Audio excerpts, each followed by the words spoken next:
Hello welcome to my mini blog. हामी चाहिँ अहिले घ्याम्पेसालबाट आएका छौँ। यस्तो घाममा पनि हामी हिँडिरहेका छौँ। धन्दै लडाइदिन यसले मलाई हल्लाएर। भए पनि घाममा कालीहरू मान्छे म यस्तो राम्रो देखिन्छ आज गाइज। म कपाल काटेको हेर्न सक्नुहुन्छ अनि यो कपाल काट्ने बारबारको हो गेस गर्नु गाइज। म वाह ल हेर्नुहोस् यति गर्मीमा पनि हामी हिँडिरहेको। यस्तो गर्मी छ नि के भन्ने। आज चाहिँ हामी चाउमिन बनाएर खाने बेलुका भनेर हामी चाउमिन लिनलाई घ्याम्पेसाल गएको। अब हामी यहाँ बाटोमा मासु बसल छ। अब अलिकति चिकन किनेर लिएर जान्छ। अनि अहिले म चाउमिन बनाएको रेसिपी भनिहाल्छु। हामीले चाहिँ मासु किनेर आइसकेका छौँ। 1 पाउ मासु। हामी चाहिँ घर जाँदैछौँ त्यही जङ्गल जलतिरबाट। त्यहाँनिर छ हाम्रो घर। हामी चाहिँ यहाँ अहिले भोइकटरको बुटोमा भोइकटर फल्यो कि भनेर खोज्न जाँदैछौँ। त्यो आमाको बारी यहाँ कतै सर्पी आयो भने नि अर्को अपत छ फेरि।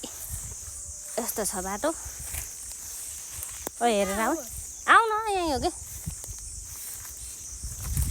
यहाँ यत्रो बिदि कटरको बुटोहरू छ। यहाँ यत्रो अदुवा लारहेछ।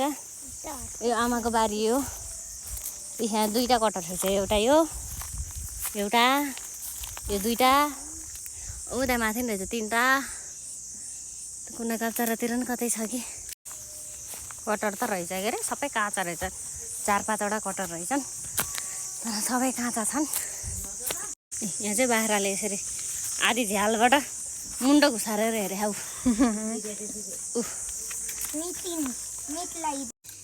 यिनी हुन् फ्युचरको फुटबलर। ल हेर्नुहोस् यी 1 गोल हाने नि 2 गोल फ्युचर फुटबल। ल हेर्नुहोस् यस्तो हुनुपर्छ क्या यस्तो।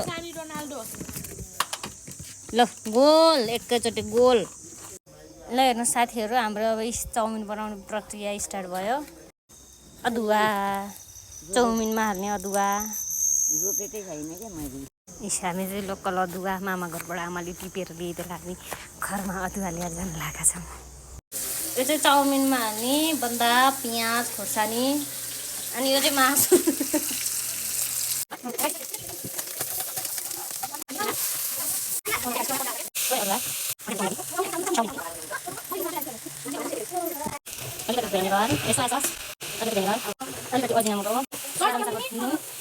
हाम्रो चाउमिन रेडी भयो। ल हाम्रो चाहिँ चाउमिन रेडी भयो। चाउमिन खाने मान्छेहरू